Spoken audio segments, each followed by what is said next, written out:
I've been asked to make a few announcements before we introduce Brother Donald Mansir to you. On all of your tables should be some evaluation forms, and it's really important to the conference organizers that they get your feedback on those forms. So if you wouldn't mind taking a minute at the end to fill those forms out, they'll be much appreciated. It's a privilege and an honor for Ferris State University to be co-sponsors of this year's Peace Conference with Grand Rapids Community College, and for me to introduce Brother Donald Mansir. Brother Donald is a native of California. Born in San Diego to Mexican, Yaqui, and Spanish parents, he was raised sensitive to borders, to difference. A border coyote, he found ways to cross cultural, ethnic, religious, and political borders. These border crossings led to a career which has required many crossings. Brother Donald has taught in secondary schools and in both undergraduate and graduate programs. While teaching at Bethlehem University in Palestine, he was asked to join the staff of the Apostolic Delegation to Jerusalem and Palestine. In 1989, he joined the Vatican's Relief and Development Agency, the Pontifical Mission for Palestine, as project manager and then as director of its Jerusalem office. In 1993, he was appointed vice president of the Pontifical Mission and chief overseas operating officer of the Catholic Near East Welfare Association. During his dozen years in the Middle East, he negotiated an agreement among the heads of the Christian churches in Jerusalem, which resulted in the decoration of the interior of the Great Dome of the Church of the Holy Sepulchre in Jerusalem, which had been virtually abandoned for decades. The heads of the churches had been unable to work through the morass of international law, Ottoman law, Jordanian law, Israeli military law, and local custom. The Great Dome was completed and unveiled in January 1997. The Armenian Patriarch of Jerusalem called the agreement, quote, a turning point for all Christendom. Brother Donald continues to work in the Middle East as a consultant concerning the status of Jerusalem. He is currently the chair of the Bishop John S. Cummins Institute for Catholic Thought, Culture, and Action, and professor at St. Mary's College of California, as well as professor in the St. Anthony of Padua Institute in Berkeley, California. Please join me in welcoming Brother Donald Mansir.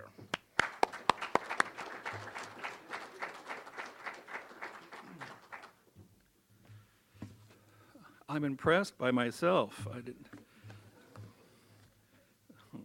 Some of that is true.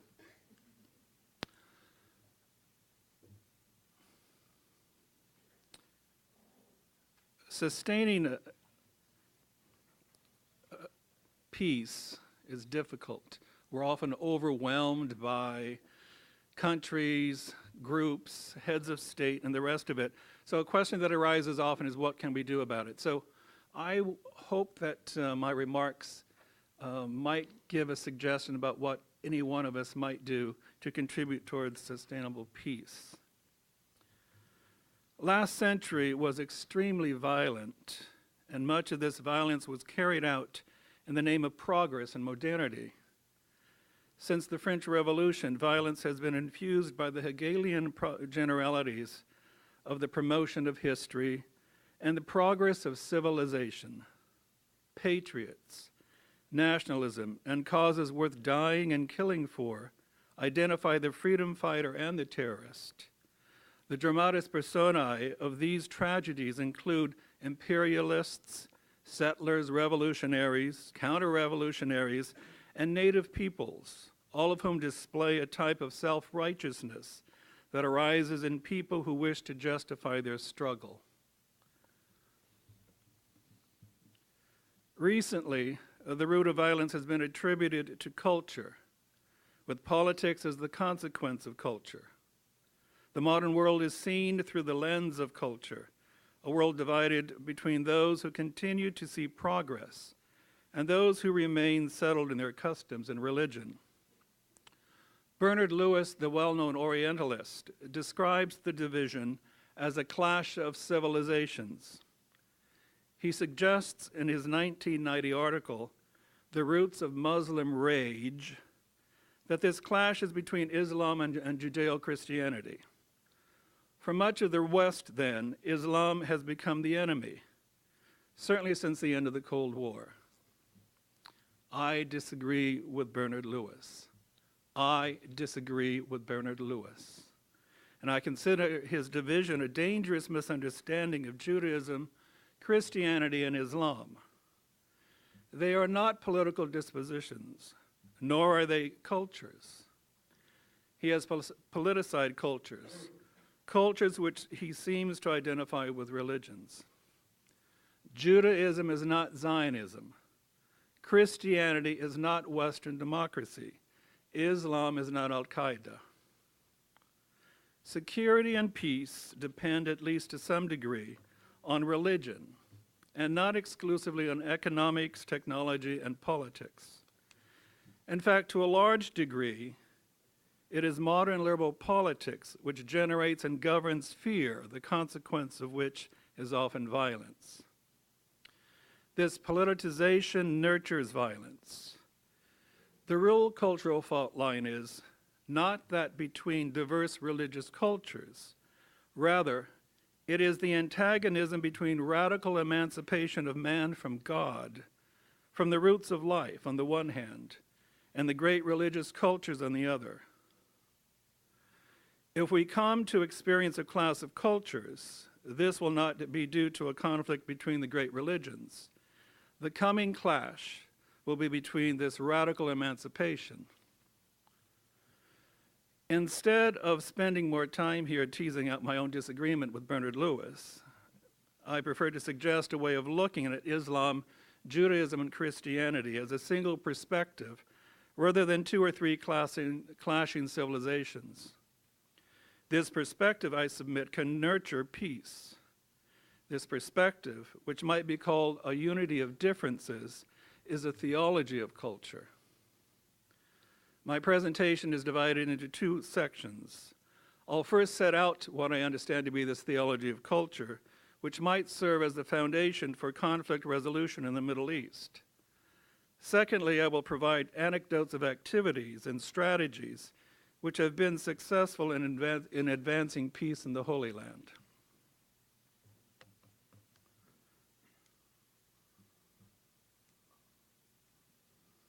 I haven't a clue what I'm doing.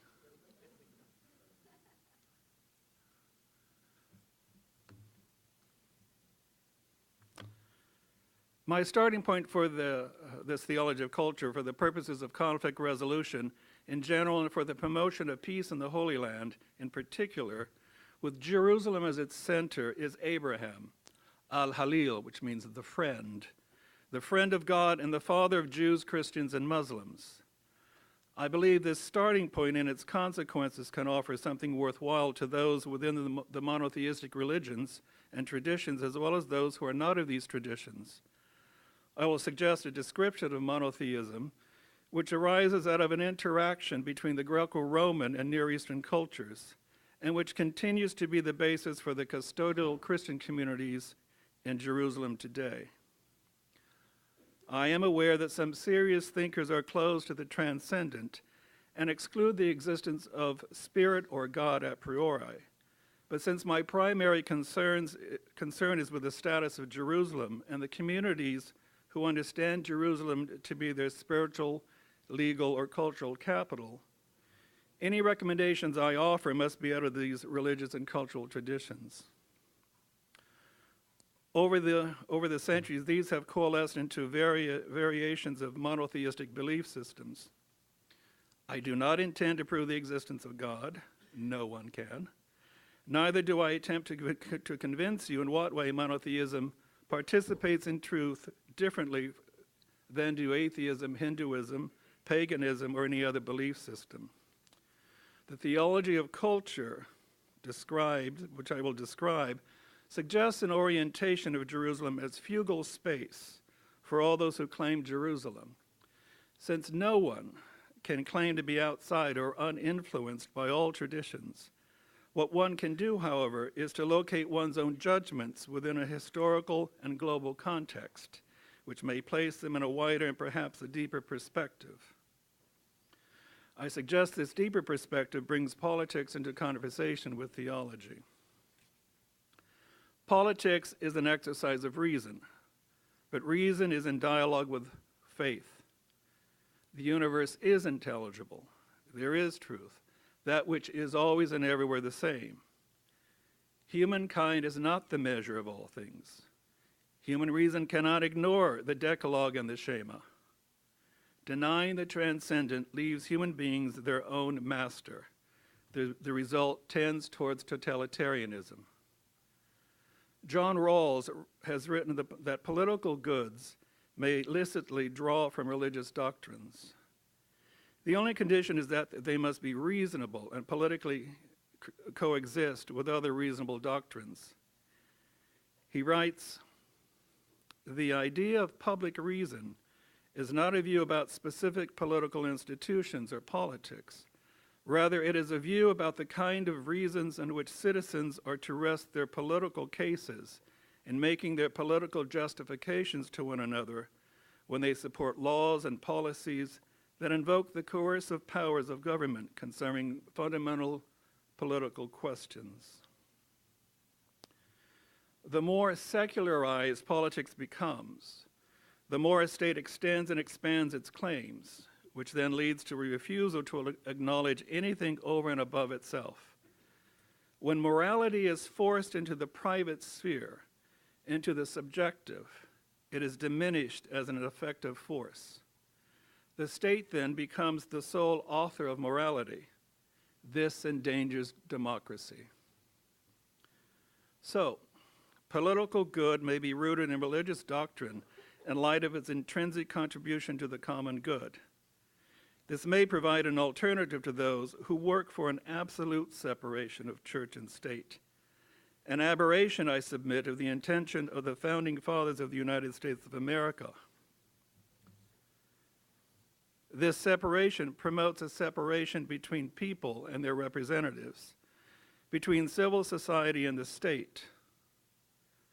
The result is that the community will be broken into many parts, interests, and classes of citizens. The individual self-determining will becomes the end, rather than community and the common good. The result of this radical fragmentation can be loneliness, vacuity, anxiety, and powerlessness. But this is outside the scope of my presentation. I approach this theology of culture both as a theologian and as a historian, a heterological historian. I believe that human history has been fissured by major and minor cataclysms: the Jewish Holocaust, the Armenian genocides, massacres by Stalin and Pol Pot, and in Rwanda, among others. Edith Vishgorod writes, "The heterological historian does not live and work in isolation, but enters into the shaping of a community and returns to the community some aspect of the past. She refigures the self-sense of contemporary communities, always already disfigured, whether consciously or otherwise, by the cataclysm.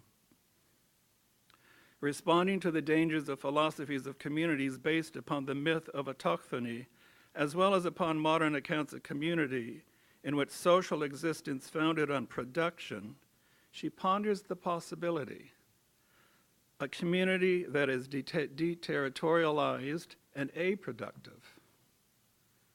I am interested in community, but a community of persons not all of whom necessarily have very much in common, and for whom, therefore, gift is the activity.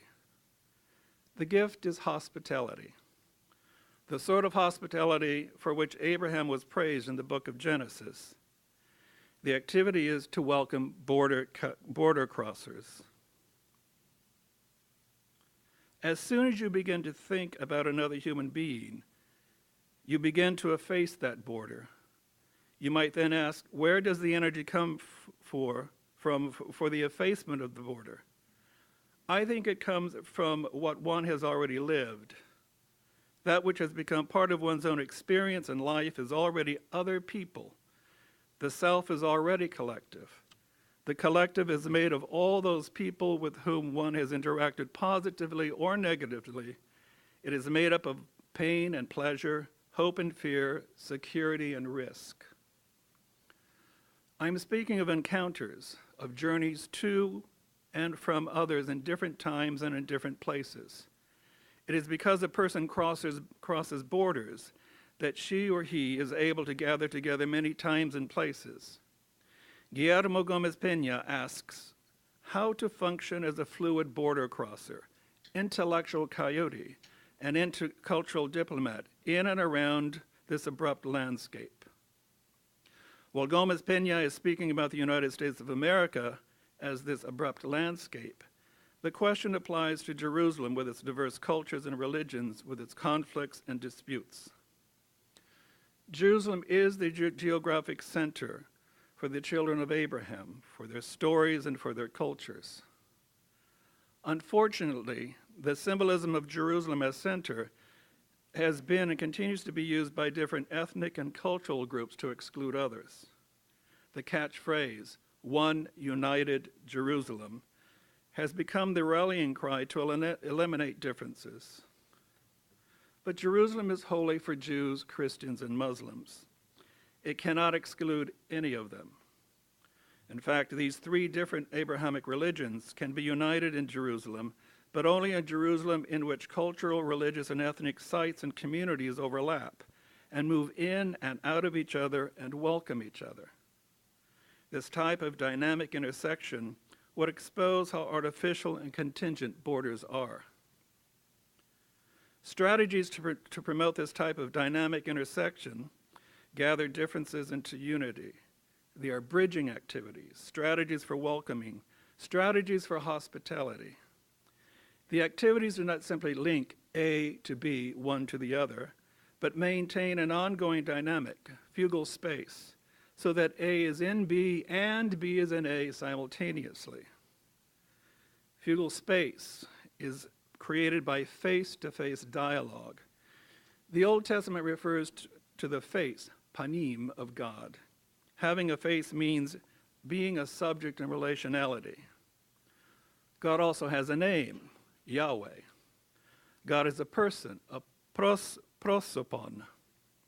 The term prosopon was used for characters in the Greek theater as a person in dialogue with others.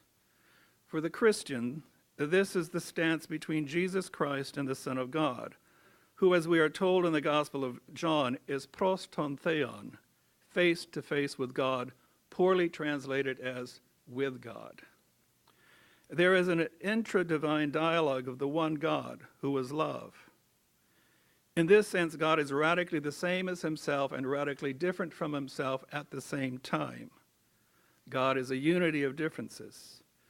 For the Jew, God is creator and savior. The Torah tells us that it is the same one God who creates and saves, sometimes who saves by destroying. For the Muslim, God is one who creates differences. The one God is the origin of all. In God, all is one and all is different. This space concomitantly produces nostalgia for the past and desire and hope for the future. It is the work of the heterological historian to create a new time, a future present. This is the gift to be given to those who have suffered the cataclysms of the past, a gift of hope. The space in which future present time operates is fugal space.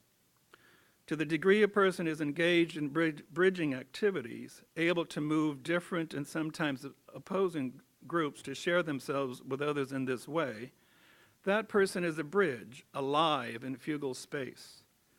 By moving back and forth, that person undergoes and promotes relationality. These living bridges become beings in communion. These are beyond the instances of individual being. These are persons who see in themselves the whole of the human race. Thus, to destroy a human person in any way is to commit an act of murder against all humanity.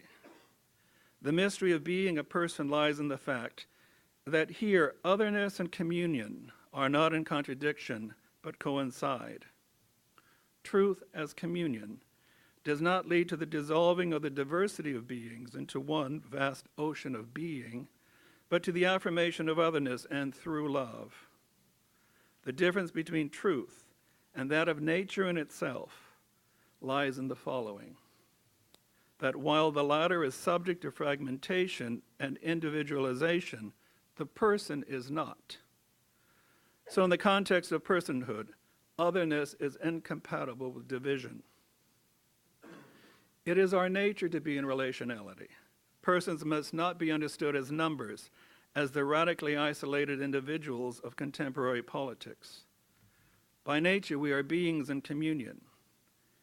It is fear and oppression which render us stingy and unwilling to maintain the dynamism of relationality. Reality is neither separate nor disconnected differences, which may or may not be privileged, nor is it the one of Greek monism, identity without differences. In this sense, unity of differences is relationality, which transcends polarities. The point is that neither difference nor identity constitutes being or human nature.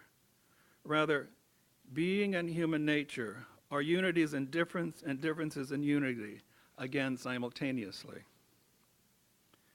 How we govern ourselves will also either promote this unity and peace or diminish it. Former United States Secretary of State George Shultz remarked, "Today the meaning of borders is changing, and so is the notion of sovereignty.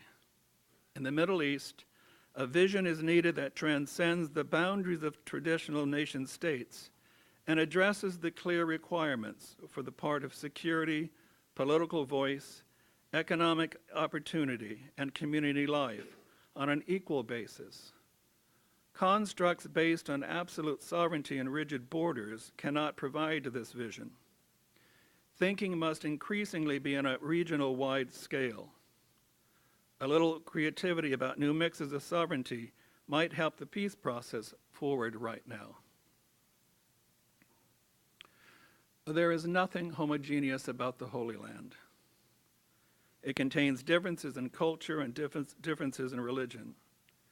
These differences can be united in a promised land, which is home for all those who have been scattered, Jews exiled to Babylon, Christians dispersed because of political and theological disputes and misunderstandings, Muslims and Eastern Christians lost to the Crusades, Christians caught in the middle of the struggle for the Ottoman Empire and consequent status quo regulations, Jews fleeing the Holocaust in Europe, and Palestinians displaced in their homeland due to Israeli occupation. The Holy Land can be shared, and shared without any group having to surrender its particular affiliations. But is it possible to shape a community of shared experience in the wake of all these fissures in humanity? I believe so, if we create fugal spaces, the location of peace. I think of and long for the day on which we shall all be so taught by God that we shall listen to his message of peace and reconciliation. I think of the day on which Jews, Christians, and Muslims will greet each other in the city of Jerusalem with the same greeting of peace with which Christ greeted the disciples after the resurrection. Peace be with you. Indeed, there should be found with goodwill and far-sightedness a concrete and just solution by which different interests and aspirations can be provided for in a harmonious and stable form and be safeguarded in an adequate and efficacious manner by a special statute internationally guaranteed so that no party could jeopardize it. So reflects the Latin Patriarch of Jerusalem in his Easter letter, In the Beauty of Peace, the former Latin Patriarch, Michel Sabah, who is an Israeli, passport-carrying, Palestinian Roman Catholic. Professor St. Clair was talking about the various groups and what it means to be a Jew or an Israeli. So here you have the bishop, the Catholic Bishop of Jerusalem being a Palestinian, but with an Israeli passport. Things aren't so simple there. Among others, there are 3 women I met in Jerusalem whose lives mirror the struggle against rigid borders in support of the marginalized. Lillian Moed, an Israeli non-Zionist Jew, Fernand Delaby, a Belgian Catholic living and working with Palestinian young people, and Sister Sophie Boueri, a Lebanese Catholic nun working with abandoned infants. By their lives, they taught me that I am responsible for the stranger, for the other, for the little ones on the margin. They have also shown me that persons who are very different in background, upbringing, and education can cross cultural, geographic, language, gender, and religious borders in a way which both promises their own growth as well as that of those who are considered different from them. Power struggles and dominance were set aside by these three women in order to improve the lot of the marginalized. The stories I will recount demonstrate how these three women extend themselves in the direction of others. Life is their orienting point. They have cast out fear, and so have been able to live in peace with and in the service of others. These women are examples of how human community can survive and even flourish in spite of the culture of fear in which we live. Their lives are breaking down dividing walls and barriers of hostility, and in the midst of terrified and fearful persons, they help create community by showing others how to be beings in community.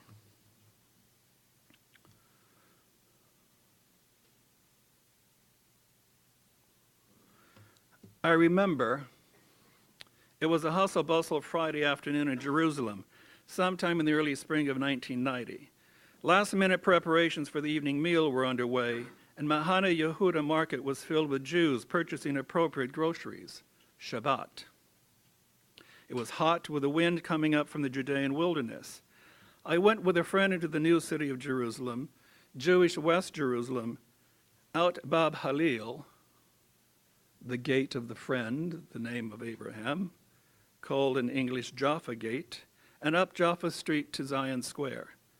I went to see the demonstration of the women in black, Israeli women against the occupation, and Israel's treatment of Palestinians.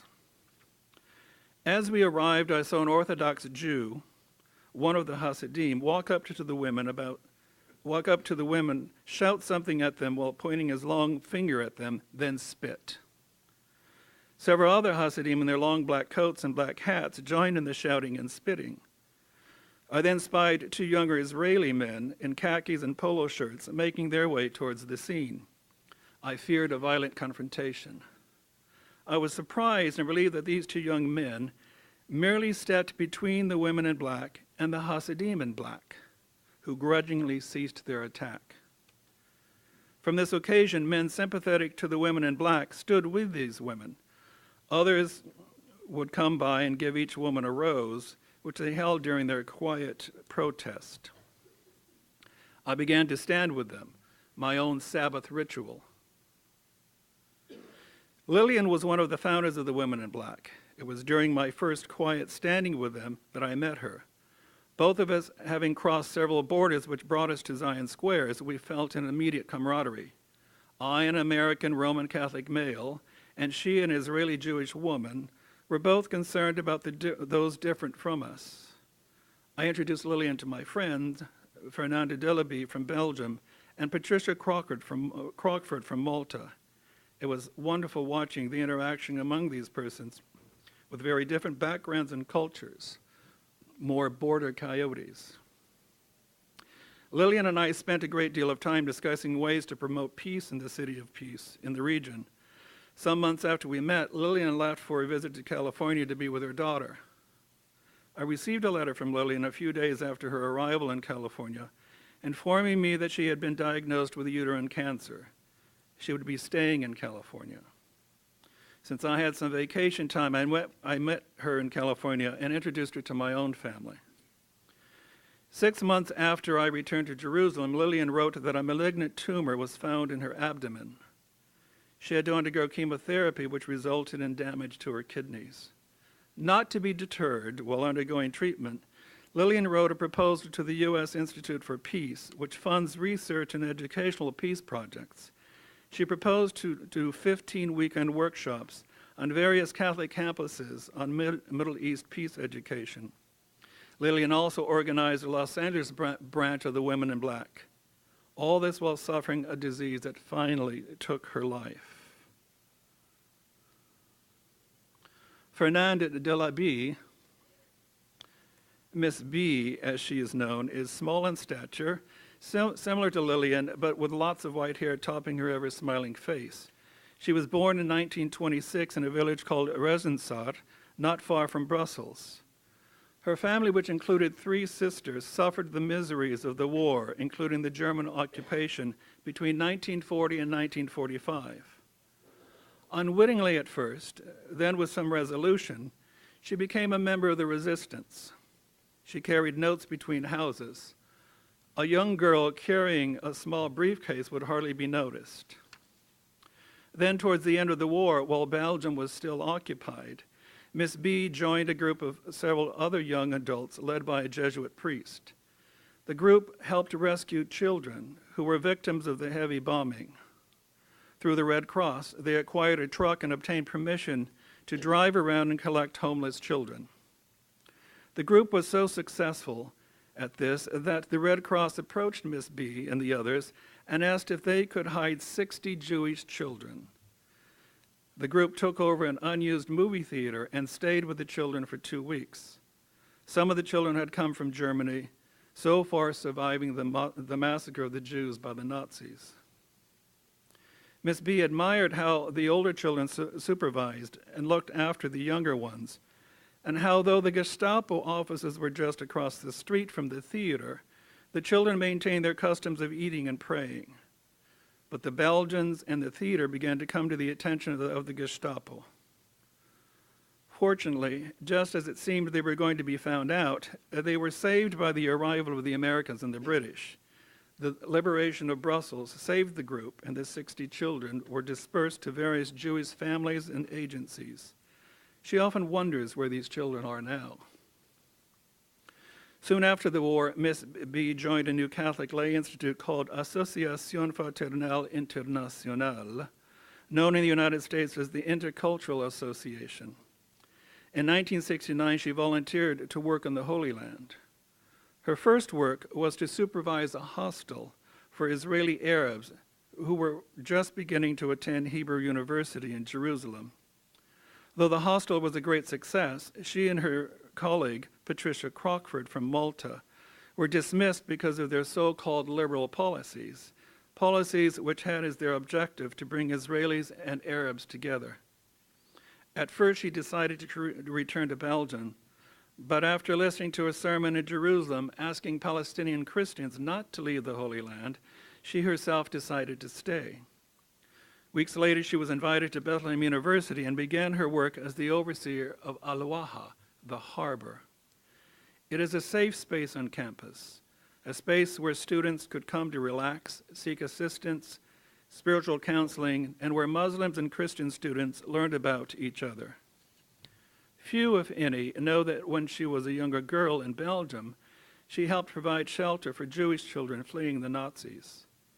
She flinches at the prospect that the children or grandchildren of some of those children her family sheltered are now soldiers in Israel shooting at Palestinian children.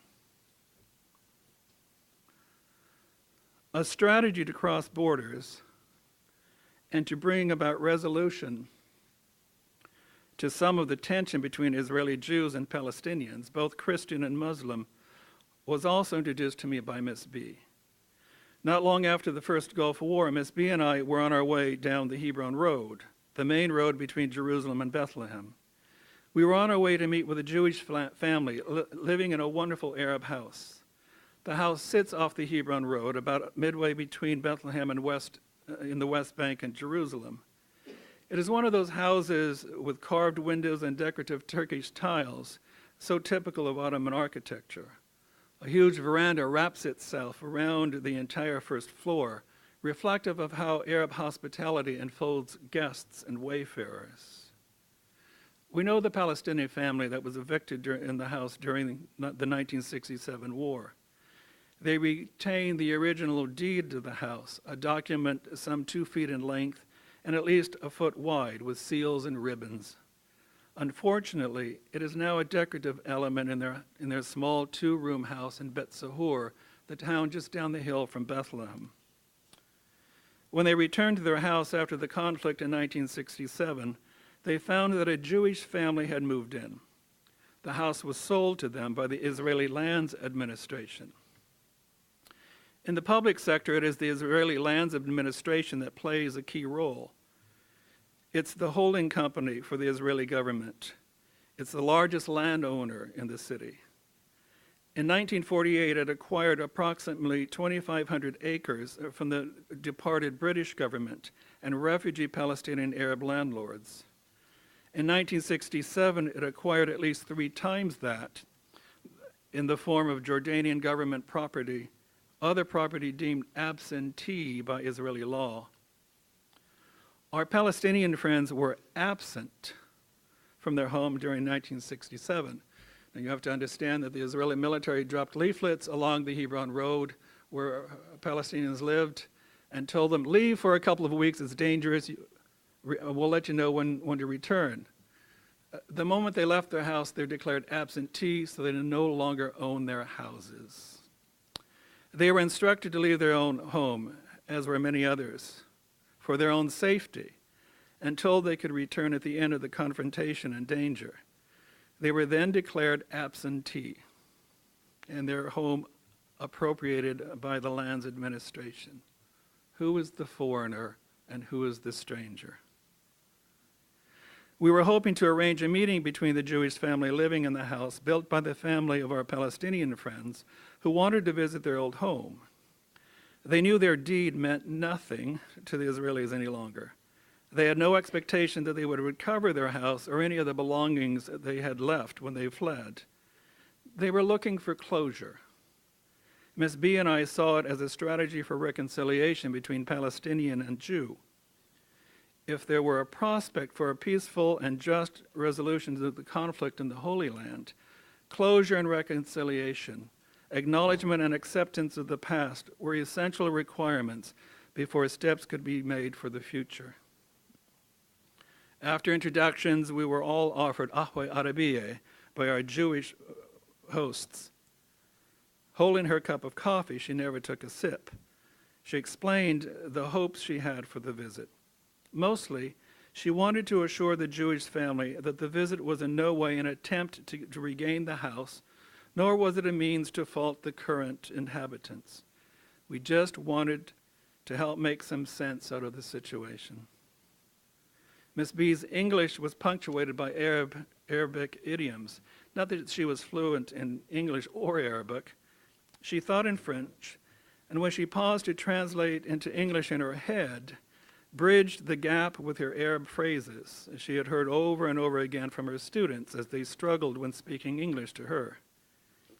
She bridged the way for the Palestinian family to continue the conversation with the Jewish family by providing a bit of space for their preparatory remarks. The Palestinians reiterated Ms. B's remarks, assuring the Jewish family that they were not there to harass, intimidate, demand, or blame. They wanted to say goodbye to their belongings and to the house they had built some decades previously. The Jewish family was terrific. Sympathetic to their Arab guests, they asked if they would like to take a tour of the house alone and at leisure. Astonished at this gesture of understanding, the head of the family responded, "We would like very much to see the house, your house. Please, would you care to show us around?" Miss B and I remained in the living room while the two families walked through the house. Some 20 minutes or so later, the families joined us. The mothers of both families were holding hands, tears in their eyes. Our Palestinian friends thanked the Jewish family. It was time to go. This crossing over to the past was overwhelming. It was time to return to Bet Sahur. With kisses, embraces, shukran and toda, thank you in Arabic and in Hebrew, we left. The meeting seemed to bring some closure for the Palestinians who had been displaced. While they mourned the loss of their ancestral home, they understood that both families were helpless to change this unhappy consequence of the ongoing Arab-Israeli conflict. Providing housing for Jews by giving them Arab houses was a strategy begun by the State of Israel just after the state was declared in 1948. It continues with illegal settlements, house demolitions, and confiscations. The two families, both displaced, the result of the Jewish Holocaust and the result of the effort to settle displaced Jews, were able to enter into each other and to a relationality that has begun a healing process for them. This relationality, which if replicated by other Palestinians and Jewish families, may be able to weaken the rigid borders between Palestinian and Jew. Driving back to Bethlehem, Miss B and I stopped at the Holy Family Creche, a home for abandoned infants. The religious superior, Lebanese-born Sir Sophie, is a member of the Catholic religious order of women known as the Daughters of Charity. I met Sir Sophie during Christmas time in 1990, after I heard that the sisters were low on food supplies for the children under their care. During my visit, I discovered that not only were food supplies almost depleted, but the facility was in terrible need of repair and renovation. Following a lengthy conversation with Sir Sophie, we decided to put in new bathroom facilities for the children. As we began this work, it was discovered that the building needed all new plumbing. So began my 6-year association with the creche and its renovations. By 1996, the facility included an isolation room for infants with contagious disease, playrooms for the educational psychologist, and classrooms for preschool children supervised by Bethlehem University next door. The physical renovations were parallel to this personal work done by the sisters and the staff to improve the quality of life for the children and for their mothers. This included careful interaction with extended families and villages as well. I remember one situation in particular. A young Muslim girl came to visit Sir Sophie at the creche. It was Miss B who had suggested that she see Sir Sophie. She was about 2 months pregnant. She was not married. No one knew her condition except for her parents and her boyfriend. Unwed mothers are a disgrace to families, and it is still not unheard of for them to be killed for dishonoring the family. Rape does not occur. Rape does not occur. It is assumed that women seduce men by making themselves too attractive. Even when Israeli soldiers rape Arab women, the woman is at fault. One of the more honorable Israeli soldiers left his newborn at the steps of the creche. He knew he could not marry his Palestinian girlfriend, and she certainly could not keep the child. They, the parents, were opposites, their child in between. No side would recognize the child's existence. One would not tolerate the Jewish soldier, and the other would not recognize the Palestinian girl as a member of their family. I write text because I have a tendency to go off the text. I'm going to do it. Some of you may recall the New Testament text, and little children are coming up to Jesus. And one of the apostles or disciples says, get away, don't do that. And Jesus says, no, let the little ones come to me. It's not little children as we understand it and how sweet they are. Little ones meant they have no identity. Someone was talking earlier, I think at the panel, that the children aren't adults, or someone mentioned that, until a certain age. That's the case, and still somewhat the case. So what Jesus is receiving are those which have no identity, they're property, they don't exist, the little ones. So if you hear that passage or come across it again, it's not that Jesus says, oh, they're sweet little children, bring them to me. No, he's saying, all of you have no identity, who are orphans in this world, I'll take care of you. Fortunately, the parents of the young girl who visited Sir Sophie were supportive of her having the child. She stayed with the sisters until she gave birth. She left her handsome child with the sisters and returned with a broken heart to her village. A few days later, the girl came to the creche to visit her new son. Sir Sophie asked, do you love the child's father? Maloum, of course I do. Tayyab, okay, why not marry him and keep the child? Sir Sophie suggested. But how, the girl asked. If I return to the village with the child, I will disgrace my family. So Sophie had a plan. She met the girl, her boyfriend, and her parents. Why not have a wedding immediately? Then announce after an appropriate time that you are pregnant. Everyone in the village would believe you. Mazburlala, right? All agreed. The girl stayed at home. She stuffed herself with embroidered pillows her grandmother made in order to appear pregnant, adding a small one every few weeks or so. After a couple of months, her parents told their friends in the village that their daughter was having a difficult pregnancy and that they were taking her to the hospital with the sisters. A premature birth was announced, and after a brief period, the girl with child returned to the village, no one the wiser.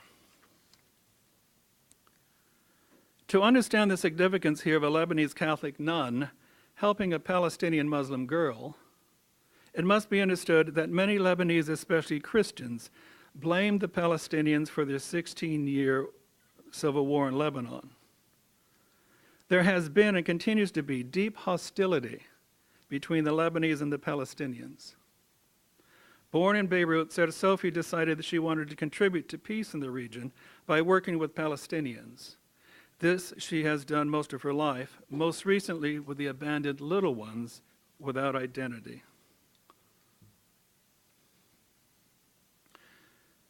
For the past 10 years, I've been bringing students from St. Mary's College of California to the Holy Land. We spend about a month visiting the holy sites of Jews, Christians, and Muslims. We cross borders, Israel into Palestine, Palestine into Jordan, Jordan back into Palestine, back into Israel. We meet with Christians, Catholic, Armenian, Greek, Anglican. We meet with Israelis, Jewish, Orthodox, and Reformed, European, Sephardic, Muslim, and Christian. We meet with Palestinians, Muslim and Christian, Jordanian, and Israeli. After a few days, the Americans have crossed several borders. They begin to realize how natural it is to become border crossers. Some of their time is spent with students from Bethlehem University. Their preconceived notions begin to fall away. They hear what peace means to these young people, which is often different from what it means to leaders. They begin to listen to persons, and stereotypes begin to erode. Not all Palestinians are Muslim. Not all Muslims are militant, and almost no one hates the Americans. Living with Palestinian students, they experience the particular borders their Palestinian hosts must cross. Checkpoints, interrogations from the West Bank in the north to Jerusalem, and to the West Bank of the south, from Gaza in Israel. These are unnatural borders, rigid borders that diminish unity and peace. The lives of these three women and the goal of the visit by American students to the Holy Land are rooted in the notion that all human persons are beings in communion, that we are all unities of difference. Beings who are in communion, differences which are united, are all in peace. The International Peace Initiative's mission statement includes in its list of beliefs, 1, each individual on earth is entitled to the right of peaceful existence with other human beings anywhere in the world. 2, we are all one people in our ethnic and religious diversity, and our destinies are inextricably interconnected. While I subscribe to these beliefs, they are not rooted in anything other than wishful thinking and assertion. While I believe we are naturally inclined to peace, our history shows that we are generally unsuccessful in meeting our natural end. Peace must be nurtured. To this end, we must be in agreement about what we mean by peace, an agreement rooted in metaphysics and in an anthropology of human persons. It sounds like big words, but it has to be rooted in something over and above ourselves, and certainly over and above the state. And develop strategies which have described above as bridging activities. These bridging activities, these border crossings, tell stories, and in living with these stories, I find that I have been coming to terms with my own self. Oh, not that I intended for this presentation to be therapeutic, although I think it might be. It is simply that storytelling has become a process of finding my own voices and gathering them into a single honest voice. The only language I really want to speak is that language of honesty. It's a polyglot tongue, one that borrows heavily from all the languages and dialects of the many cultures I inhabit or have inhabited. It contains the coarse saltiness of my mother's Yaqui Indian carnality, the cold wisdom of my father's superiority. It is a language in which you can hear my grandmother's gentle soft-spokenness, a language I learned in public school, at university, and in my mother's kitchen, a language that brings together strains from still other languages I have spoken over the years, the political, the operatic, the amorous, the religious, a language that will, I hope, unlock my heart. I have suggested that peace is the unity of differences, the consequence of living in the fugal space, the dynamic of relationality. It is hospitality. Peace is the result of activities which engage us in dialogue in order to broaden areas of mutual agreement. Without peace, Kenyan writer Frederick Mbumbi says, nothing works or functions freely and efficiently in our society without peace. Perhaps for those whose lives are rooted in Abraham, there can be an agreement that we live according to the example of Abraham. The brief biographical sketches I have provided for building this unity of differences, for building peace, are examples of this sort of hospitality. A community of hospitality comes into being when it inhabits a terrain which is not a terrain, a space which is non-space, when it inhabits fugal space, which is the dwelling place of Abraham, the friend of God, the father of Jews, Christians, and Muslims. My hope then is that you all begin to tell your own stories, tell them honestly, so that they may become bridging activities. Listen to the stories of each other, welcome them, and in this way you yourselves will become border coyotes. Thank you.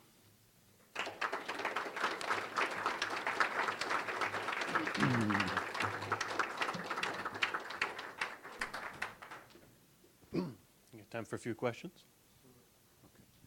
So yeah, if anyone has a question, just raise your hand and I'll bring the mic over so that our colleagues at Ferris State can hear, because we're streaming to them digitally. So.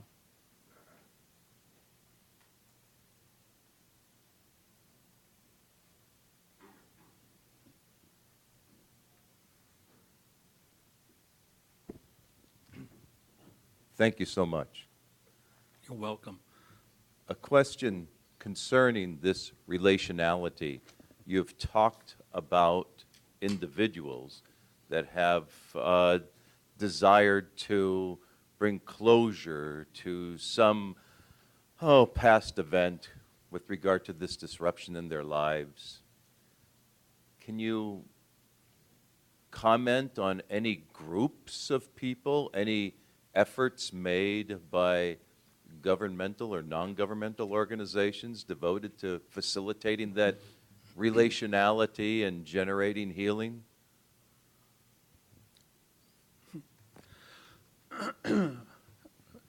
First, I guess I believe what someone said earlier, or maybe it was a quote from one of the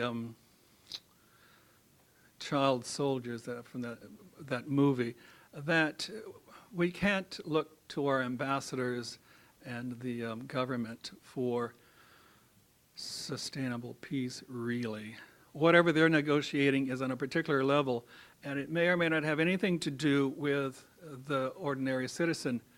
Clearly, when Israel and Palestine and Jordan recognized each other in 1991, with olive branches running through the streets, it meant nothing really.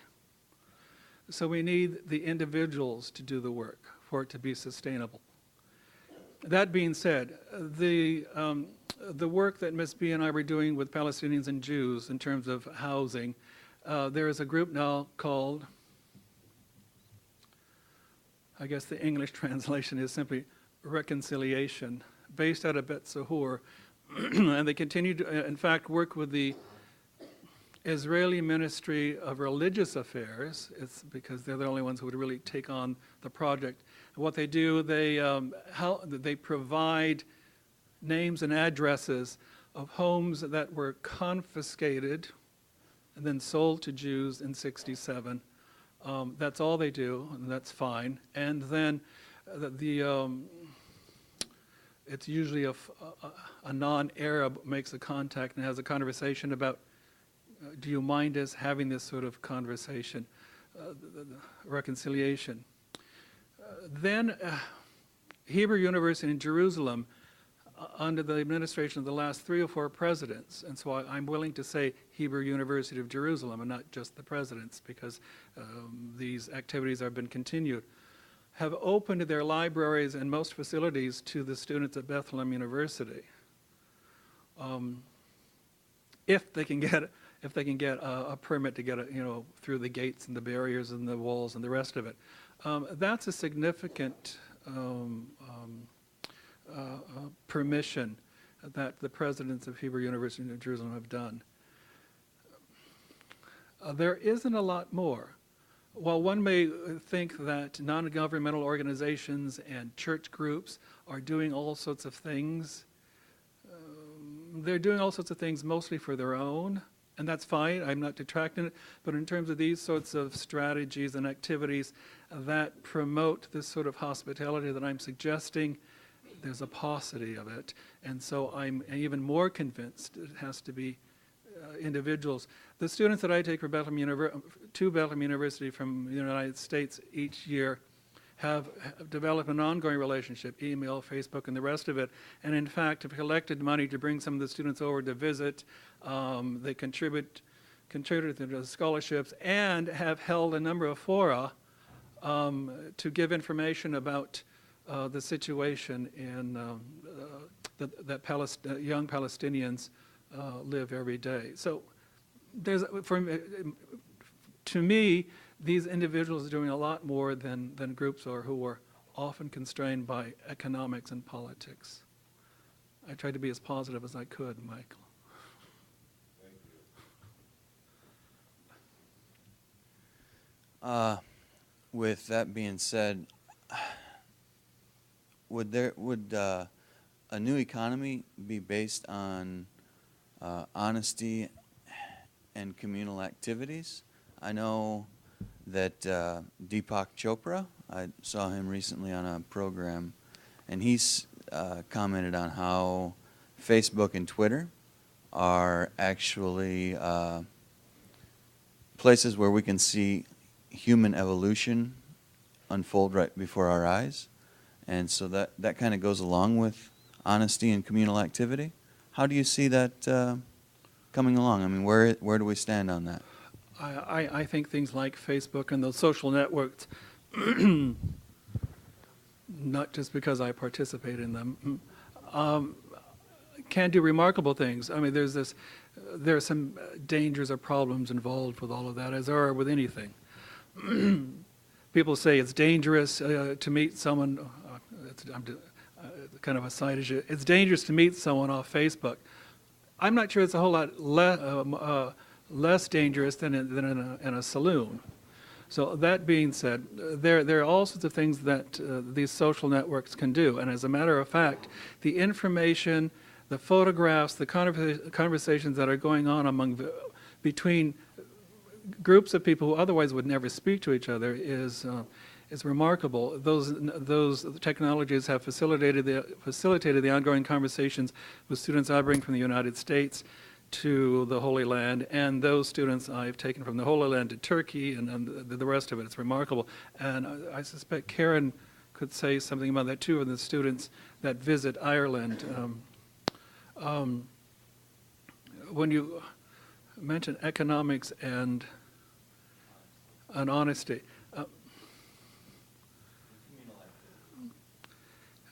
I think it's going on more grassroots. I'm not sure I like that term, grassroots, than it is the leaders of states, countries, religions, or the rest of it. I don't know if that answered your question or if you want to follow up.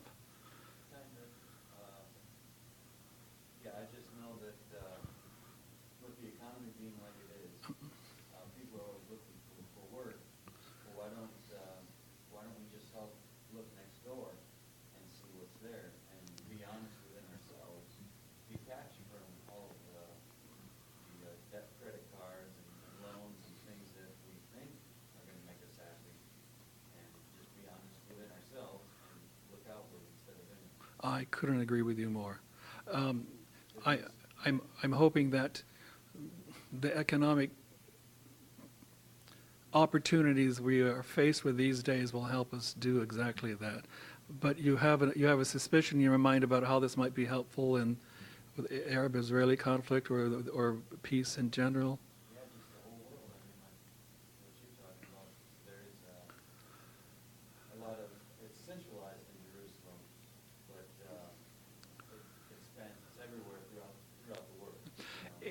It's no more than this, it seems to me, and we know it from our own experience. We should pay attention to our own experience and maybe not read, well, I'm an educator, maybe I shouldn't say that. We should pay attention to our own experience. If I'm honest with you really, and you're honest with me really, there's a much better chance of us liking each other, or certainly being hospitable and welcoming to each other, if I'm honest. But if I'm living out some sort of stereotype or some sort of image that I now subscribe to because I'm told this is what makes me a valuable, worthwhile, dignified person, we're starting out with lies, and then I find out that's not really you. It's a disaster. I mean, we know that from our own common experience. That's exactly the same thing with those who are, across some other border. Brother Donald, a lot of us have been paying attention in the news lately to President Obama's administration and their efforts to broker a peace deal between Israelis and Palestinians. I just thought, well, we have you here, we should seek your expert opinion on the potential for meaningful resolutions coming from those meetings and have the groups come to the table with the right perspective and worldview. Mike is smiling at me because he anticipates my response. I'm not very optimistic. I consider myself a good Christian, so I must be hopeful, but I'm not optimistic for a number of reasons. Unfortunately, the Obama administration is getting a great deal of pressure and is getting a lot of money thrown at it. Unfortunately, the Prime Minister of Israel feels that he should grab as much territory as he can for as long as he can in the form of settlements, bulldozing olive trees, confiscating lands, while the conversation is going on. Unfortunately, the Oslo agreements that occurred took the hard conversations away from the local populations, both Jewish and Israeli, both Israeli and Palestinian. The Madrid conference in 1991 should have been allowed to continue. The Oslo took it away, and it was all left into 3 or 4 leaders, and as a result, when those 3 or 4 leaders signed documents, we're in a mess still. So I have 2 concerns. One, Netanyahu and Abbas and the President of the United States sign a document, and it doesn't mean a hill of beans, because it hasn't in the past. If they don't sign a document, there's a problem. So unless we return the negotiation to the local unions, committees, healthcare workers, the women who are working in the field, unless those people are being involved and hit the 2 hard issues, the status of Jerusalem and the right of return, there will not be peace in the Middle East. That was as nicely as I could put it. I was a little nicer than last time you heard me, Mike, I think. Well, thank you very much, You're welcome. Brother Thank Donald you Mansier. very much.